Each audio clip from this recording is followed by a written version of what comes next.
So, welcome everybody. Welcome to Neurodivergent's Unfiltered episode 1. My name's Kevin Ely, and I'm joined today by Dan, who's all the way across in Europe in Latvia. And he has a 12-year-old son named Mark who's autistic. Thank you for joining me, Dan, and Oh, thanks for being on the episode today. Just tell me a little bit hmm about your son. When did you first know he was autistic? Hi, Kevin. Oh, thanks for having me. Well, we first found out when he was nearly 2 years old, like 1 year, 10 months about that, when the very few words that he already had disappeared and he stopped reacting to his name. We originally even thought he's got some hearing issues, which we tested and turned out no, doesn't have any hearing issues. So nearly 2 years old. So, did you go down the road of having an assessment for him?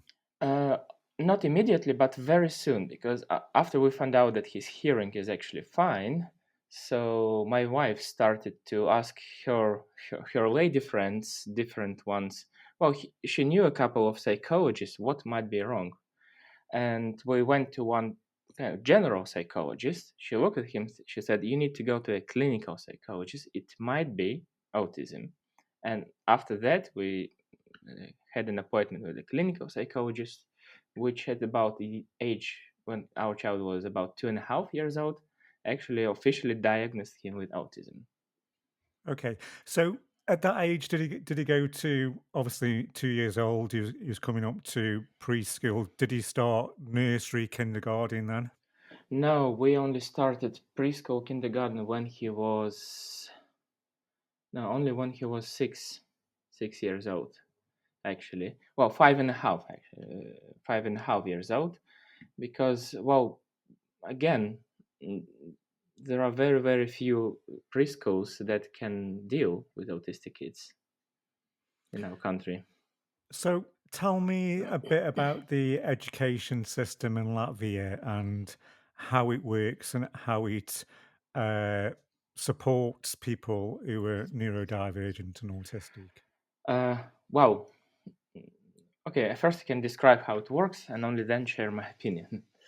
Well, obviously, when you get diagnosed by a clinical psychologist and then it's gonna be confirmed uh, by a psychiatrist, because officially it has to be confirmed by a psychiatrist, then you go to so-called medical educational commission, where there is a psychologist, a special education teacher, and speech therapist, like a team of people who do a few tests, and they tell you what kind of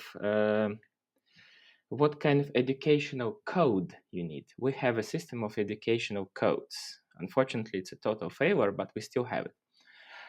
It's like there are a few like codes, like a bunch of numbers for kindergartners and then also for schools. Yeah, which tell you you have to find a school that has this code licensed, and that code basically means a few things: how many children will there be in the classroom, um, will there be only a teacher or also a teacher and a teacher's assistant, and how fast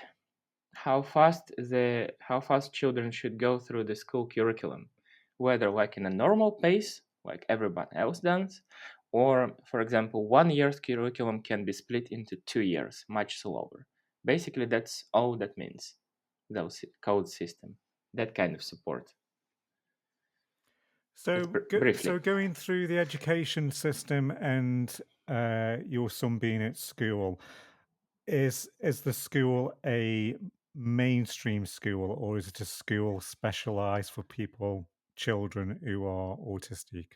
Well, if we briefly also go through kindergartens, firstly we went to the mainstream kindergarten, but he went there with an assistant, with his own assistant, to whom we paid, which was allowed in kindergartens. It's allowed, and that was really good because the assistant actually helped him to understand what's happening, what he needs to do. But then a lot of different specialists, parents around actually talked us into moving to special needs school. And his first year at school started in a special needs school. And since then, we've been only in special needs school. So how has the school supported your son, or in fact, how have they not supported your son? Well, basically, yeah, when we started, first of course, we met with the school's headmaster, with the school, the potential teacher. So, and she was very sweet and actually very sweet. So she said, "Okay, we only have 7 children in class, even though in that educational code it is allowed to have 10, but that particular class had 7, which is good." So she also told us she is aware of different modern teaching methods. She knows what ABA is and other things, like kind of progressive teacher. But on the very first day of school, when the actual lesson started, that class teacher called me on the phone after about 1 hour of starting and told, "Take your child away, take your child away.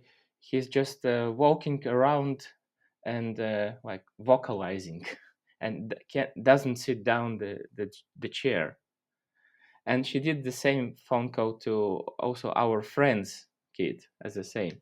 So basically, she couldn't bear with it from the first lesson, even though it's a special needs school, like she was supposed to. Um, and after that, okay, we still continue going to that school. It kind of was more or less all right. Well, there was no real educational process, but at least emotionally it was okay. But after 2 months, the teacher got sick. She went on a sick leave for about half a year,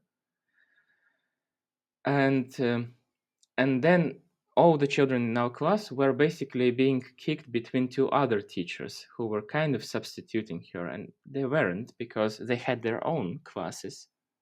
And our children were 1 week were pushed into one other class, then next week another one. So we saw that, and we actually didn't go to school for a few months at all because, well, that's not education. And briefly saying, the next year, the second year of teaching, and another teacher came in completely. So she took over our class, and the first term was okay until Christmas. It was more or less okay. She was in touch, teacher was in touch. She told us briefly what's happening. She was pretty active. She involved our children in some different competitions, city-wide, and pretty good. But after Christmas, something completely was broken. I don't know why. She stopped giving any feedback at all, like not a single word.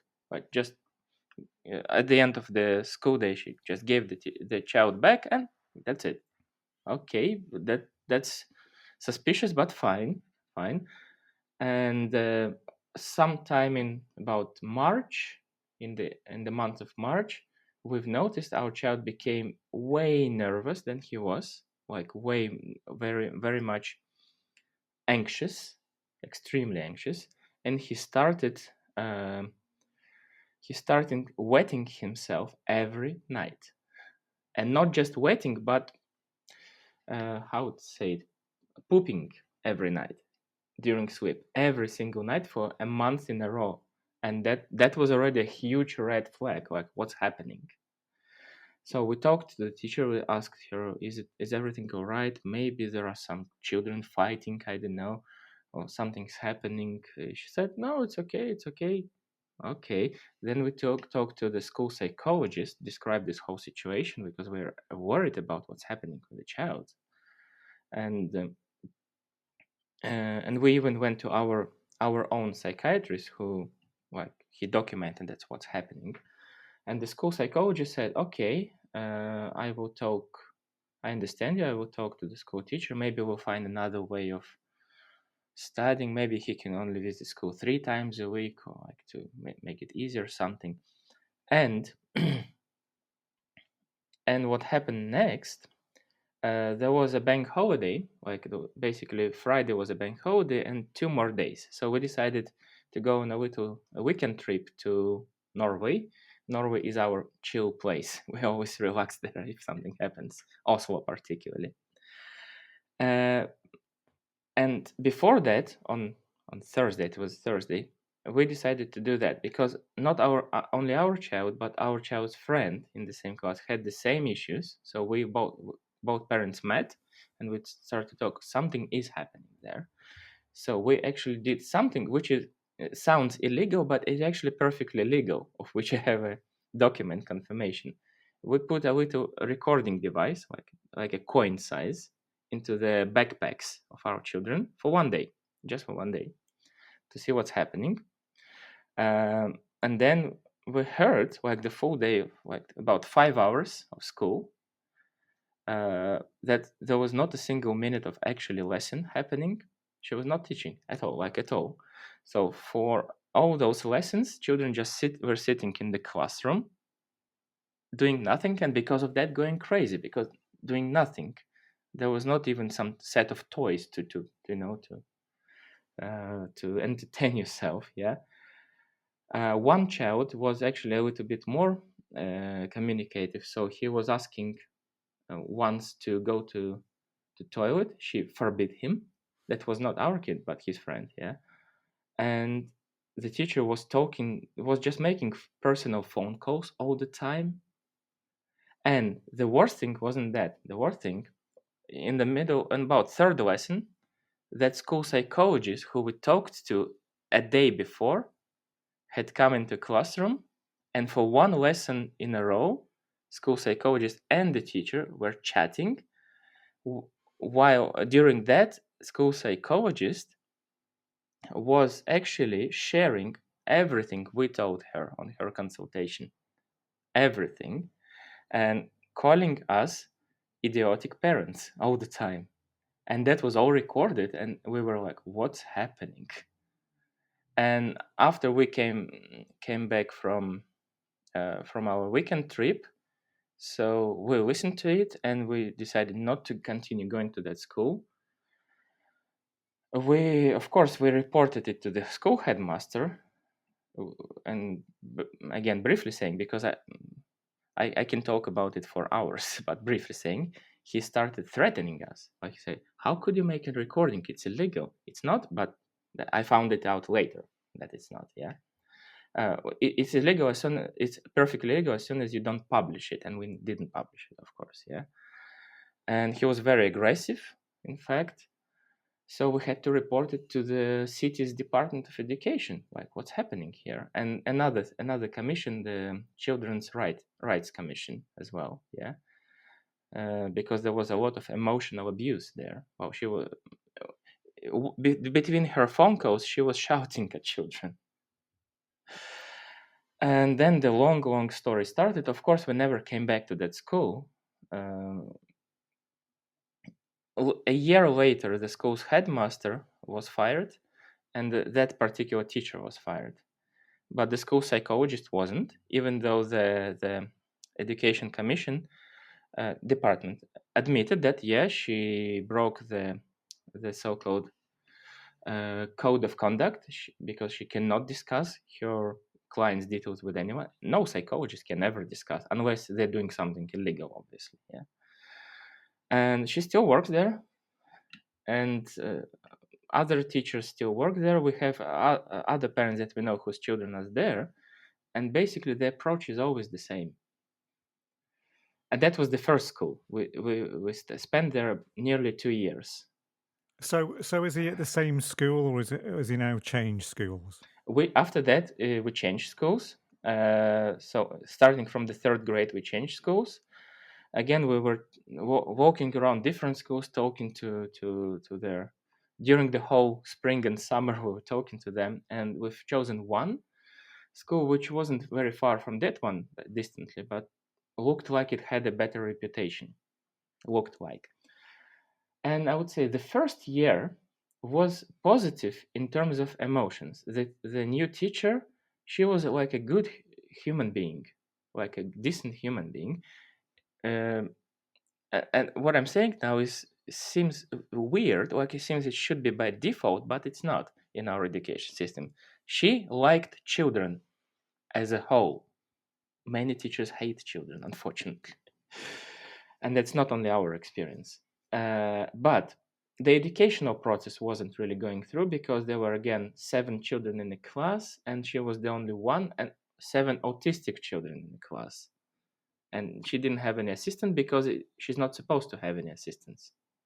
So why do you think things have gone wrong, gone all pear-shaped? Do you think it's because the Mhm. teachers are not qualified enough to do their particular role, or is it because that the education system is just not geared up to helping autistic people?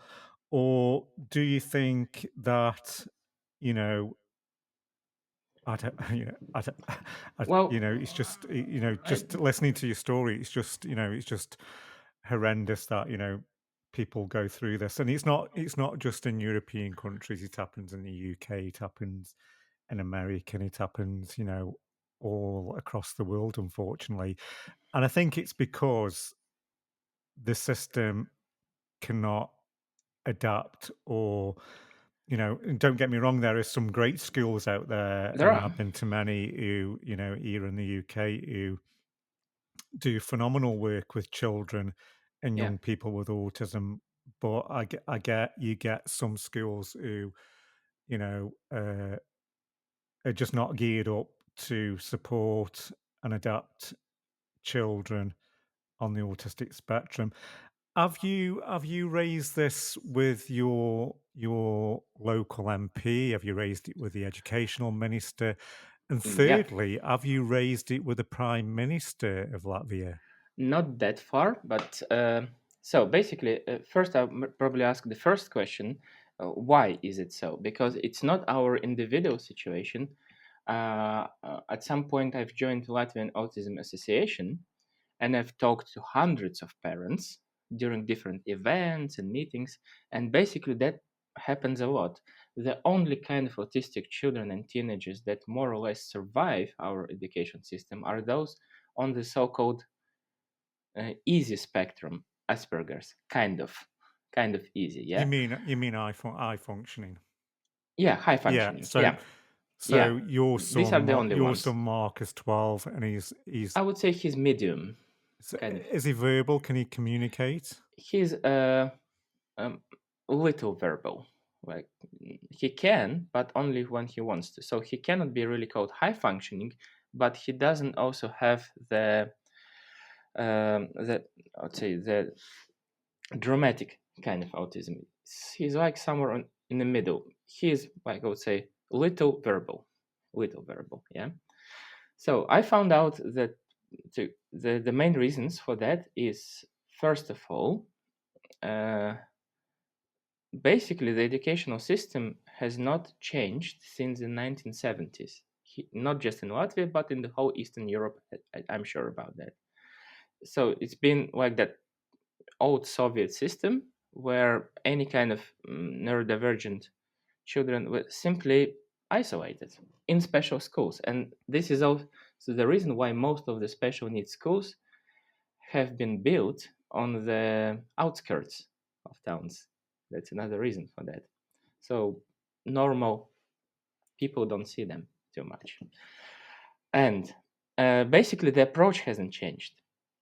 Interestingly, that's there is no not an the financing is not the main issue. It is the issue, but it's not the main because I know that over at least the last 15 years since the existence of Latvian Autistic Association, there have been lots of great specialists coming from Nordic countries, but also from the best schools of the UK, the USA, from Canada, from Australia, who actually really progressed in that from the like top tier schools, teaching our school teachers how to deal with those children. Seminars, workshops, lectures, hundreds of them. For many of them, the government has paid. For many others, European funds have paid. Um, and they keep coming. The teachers keep coming to such workshops, and they receive certificates like I've been there, I know what to do, and nothing changes. And they simply refuse to change their approach. and there is no control, quality control over special needs education. We do have the Department for Education Quality Control, but they are only interested in education of the mainstream schools. They rarely ever come into special schools. They're just not interested. So basically, teachers attend different seminars, workshops, and everything, and then nothing changes. That's one reason, but maybe the main one, I think, lack of quality control. So nobody knows. The government doesn't know whether the teachers do change anything or they don't. Another thing, information doesn't go through. So we have this kind of chain: school teacher, school headmaster, local council education department, government education, Ministry of Education. And they send reports to one another every like few months, but basically these reports are vague and don't represent any real problems. And that's why in the ministries they have no idea what's happening there. Well, parents, as you the second question, you did I report it? Parents do report it. Well, I did report it to the all this situation to the local councils, Department of Education, a few times, more than once, to the so-called Children's Commission of Rights that was about bullying, and to the Department of Quality of Education in the Ministry of Education. And they've all acknowledged it officially, so received my written reports, talked to me, everything was acknowledged.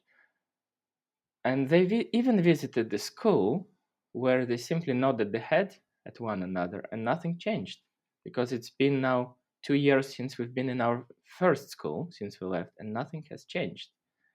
Well, I haven't talked to any MPs personally or the actual Minister of Education. Well, the Latvian Autism Association, which I am a member of, they're very active in that case. They did talk about to the Minister of Education, not to the Prime Minister. Prime Minister actually escapes all those meetings. She's been invited to come a few times to Latvian Autism Society or Association. She didn't agree. To Minister of Education, they did talk. Basically, they summarized such situations as mine, hundreds, and talked about it. So they know. The Minister of Education knows.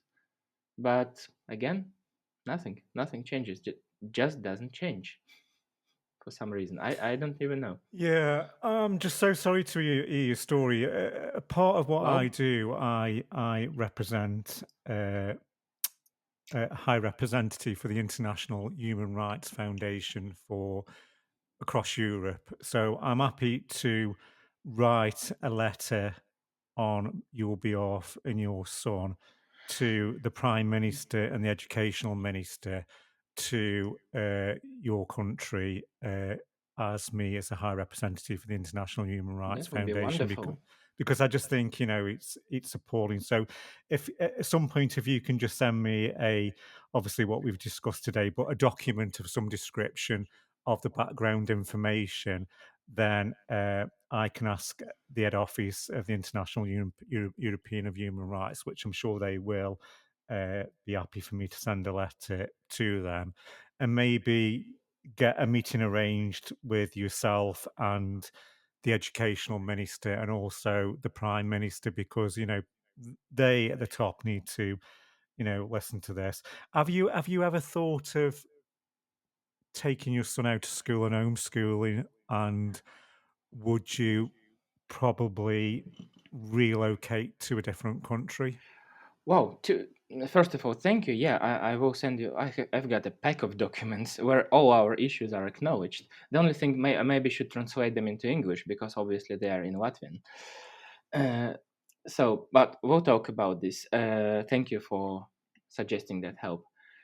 So the first question: have you ever thought about homeschooling? Yes, and in fact, right now our kid is temporarily homeschooled because in that second school that we changed, yeah, Uh, what happened later? The school's administration, the headmaster, the psychologist, the vice headmaster, they've been talking us into changing the educational code for the whole year. So we had one educational code where there are up to 10 children in the classroom and just one teacher. In fact, we had 7. And the other educational code is different. So that one is 6 children, teacher, and the teacher's assistant, which sounds great. 6 children, 2 adults kind of sounds good in theory. So we agreed. And when he started the 4th grade, he already was in a different class, in the same school, different class. But they never told us about one thing. In that educational code that we've got now, um, it's supposed to be an individual study curriculum for every child. It's like a legal requirement. And what they actually do, not just in our school, I guess as I find out in many of others, the school they do the same thing. They actually give you that individual study curriculum for the child, put his name on, date of birth, everything. But in the actual plan, it's a total copy paste from the template. They don't change anything and they refuse. And the issue was why we actually went to homeschooling in November. The issue was there are 6 children. All of them, in fact, are physically healthy, but they still give them exercises like to take a huge plastic needle. It's not even a real needle. It imitates the shape. It's like that size.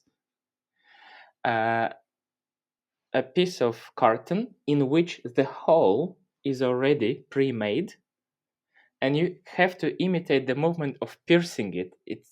And all of these children, as I said, they don't have any physical issues, those particular class.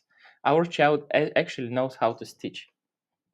We taught him once with the real needle on the real cloth. Yeah, he knows how to stitch his name out, for example, and so on. That kind of thing. So they teach them how to count to 10, even though all 6 children already know how to count to 100 and known that for years, including our son, and many other things. The tasks are extra super primitive. And our child, okay, he's autistic, but he perfectly understands what's happening. And what was happening for a few weeks in a row, he was starting to stress out, to even vocalize, to not crying, but he make his stressful sounds because he was made to do those tasks which he doesn't want to because they're way too simple for him. Yeah. And we talked to the teacher. She refused to change anything at all. And that's why we went to homeschooling, but it's only we went to the format of homeschooling which is temporary only until the end of the school year. It's not that permanent homeschooling. uh, it worked really well emotionally. Our son has already a month after we left school, he lost all of his anxiety completely. He's now perfectly emotionally fine. But the problem is we understand based on our son's personality that permanent homeschooling is not the solution, even though it is for many children. It is for many children, I know, because he's a very social boy. Even though he's autistic, he doesn't know how to come to a person to say hello, to greet them, but he knows how to respond. If they greet him, he greets back. That's fine. But he loves being around other children, other adults. We always attend any kind of social events, like if there is an Easter holiday somewhere, we're going. If there is a concert, some kind of public concert, I mean, don't say about like heavy metal concerts, like, but the actual public concert in the park, some we always go. So, and he actually hates being at home for a long time. He needs to do something. He always needs to go somewhere, go for a walk at least or something. Yeah. So we understood that homeschooling is actually not for him. That I mean, he's extremely bored at home. Yeah, because he needs that stimulation, doesn't he? He needs the right school environment. He needs to be with his peers. He needs to be with other children. Very much. To evolve in the world. And I think it's just wrong when It happens here in the UK where parents have to pull the children out of school because they haven't got the right support or they're not being educated right. And I get it. I think it's because like I say, some schools are great in what they do. And I'm not knocking schools. Some schools are really good in what they do. And I think sometimes it's just potluck. It's just potluck on finding the right school and the right teachers Mm-hmm. who can support that children and that school environment. And with some children having very complex needs, non-verbal, and Yeah. they need that right support. They need that right structure in place to support them through their teenage, growing up as a child up to teenage life and getting into early adulthood. But yeah, I'm really sorry for what you've gone through and Well, what you've endured, and I'll certainly try and support you if I can, writing a letter to thank you. the educational minister. If there's any way where you would like to see an ideal world in the education system, what would it be? Do you mind if I also answer the question about relocating? You asked. Yeah, sure, yeah. Because yeah, we have thought about relocating. Of course, we have, and in fact, we still are. Basically we're on two paths. We're still trying to find some kind of good school here in Latvia because relocating is a hard thing. It's not just the school; it's my job. It's a new place to live. It's every total new way of life. Um, so we know that there are about two really good schools in Latvia, but they are both very small and they simply have no places. Yeah. And even about a month ago, I've made a huge post on LinkedIn um, uh, asking about if we want to relocate, what would you recommend? And I've got responses from the UK, from the USA, from the Netherlands, even from Thailand, and even from India. I don't know why. So recommending particular schools suitable for our child. So we still are thinking about relocating. Hopefully, we'll find something here, but this option still exists. And moving on to the question about the perfect world uh, education for our children. Well, nothing is perfect, but I also been thinking about that, and I know that really about two or three big changes have to be made. So what I've noticed helps our child to really study things because here in our country and similar countries, we hear a lot from teachers, from psychologists, from speech therapists. This kid is unteachable. This phrase still exists, and it's such a lie. Everyone is teachable. Short, shorter, longer time period, but everyone is teachable. So, what helps our child? First of all, so-called observer's behavior. When he is just around other kids, not only kids, teenagers and adults, which who are doing something, who are learning something, uh, he he really like records it with his vision, like a video recording, and not immediately, but at some point he's gonna repeat these actions. He will actually learn that skill by simply observing. He just needs time. And in schools, they want immediate response. I show you, you tell me. I show you, you show me. It doesn't happen that way. He will show you in an hour, maybe, or maybe tomorrow, maybe next week, but he will. You just need to give him time. And he also very much likes walking around while studying silently, so he doesn't scream or doesn't even flap his hands. Well, he does, but not only when he's overwhelmed. Um, but observing helps a lot. One situation where I've noticed that there are many, but one. Um, just on Facebook, I saw an advertisement of a drawing school, pencil drawing school for kids, not meant for special kids at all, for neurodivergent kids, not meant at all. But they offered one free trial lesson, so I called them asking, "Can I be sitting next to him?" So even though there are only kids there, said, "Okay, you can try. We'll see how it works."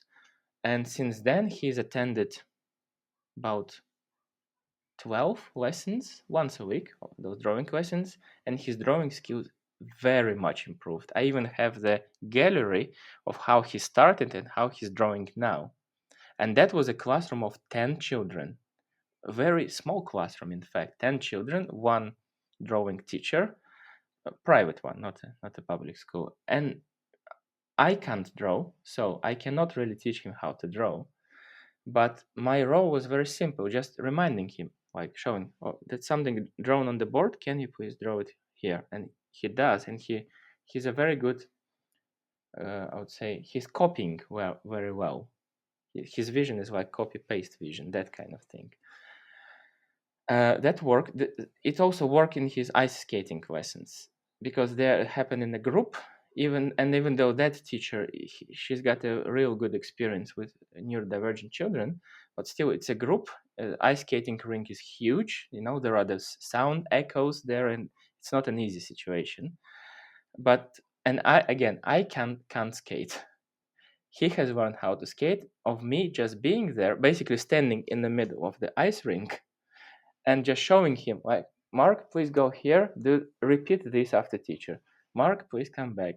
Just time after time. And he is now skating really well. Not Wow. not professionally, but really, really well. So, well, this is already called the assistance help. Observers behavior and assistant, but assistant who doesn't even have to be an expert in that. Assistant who is just coordinating the process and also watches the emotional state of child. If anything goes overwhelming, then they just need to maybe go outside of the classroom or in a special like room for relaxing or something. That helps very much. And of course, as I previously said, the quality of control, because I cannot say that our educators are not being educated by more experienced ones from different countries. They are, but then nobody's watching what they do. So quality control and a very good, I would say, a very good reporting system from all this chain from the teacher to the minister and back. This one doesn't work. If it does, then things would be way much better. Great, Mark. Thanks for sharing Mark's story, and thank you, Dan, for coming on the episode today. And if people are watching this or listening to it on the podcast, if you can help Dan in any way, do shout out and see if you can offer your support. But no, thank you for your time, and thank you for sharing your story. And we'll see how things progress, and maybe in a few months give us an update on what's happening. Sure, I will. Well, thank you for having me again, Kevin. The podcast series that you started are immensely helpful because I can see you're going international immediately. You're going global, which is amazing because we all got good things to share, not just the problems, but we can help each other and building some kind of, even helping network of parents from around the world to share what good they can suggest and maybe to see how the issues can actually be solved. That's very useful of you. I mean, very helpful, and I like your creative approach as well. No, So thank you. And when you've just been just saying about your son Mark about his ice skating and his drawing, when you said he can visually see something and and draw it, copy and paste, it just reminds me of the guy yeah. in London. If you Google him, his name's Stephen Wiltshire, and he's autistic, I think he was non-verbal. Uh, I think he can communicate now. I'm not sure, but basically he can see a picture of a skyline or Ah. New York City and just draw it. Oh, was it that one who has drawn the map of the city? Like Yeah, with the yeah, Yeah, I've seen it. Yeah, well, that's impressive. And that's what they have. Well, our son has such a vision. If he wants to find something in the room, even though it's hidden in three cupboards, he will find it. That's how brilliant. it happens.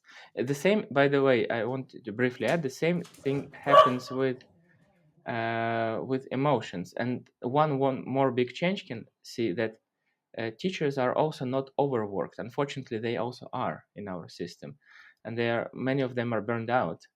And our son, I know for sure, many other children, many other neurodivergent children, they mirror the emotions. Even if the emotion is not actually shown, it's inside. But if somebody around him inside is angry, he will act the same way. He will be nervous. And opposite, if people around him are more or less calm, he will be calm and happy. So emotional part of education is extremely important because, again, neurodivergent or not, they're all people. We are all people, and we all have emotions, and we cannot be the same during the 24 hours of the day. And if the emotional part starts to be respected, that will bring immense changes, immense improvements in education system.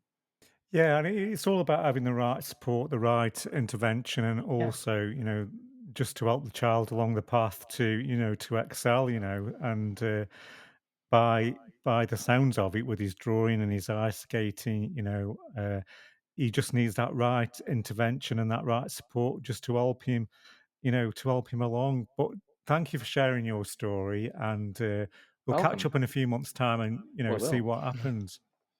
Oh, and I wish you the best of luck with your podcast. Wonderful thing you're doing. Wonderful. So then also I wish you to have a very good evening. Thanks, Dan. Thank you.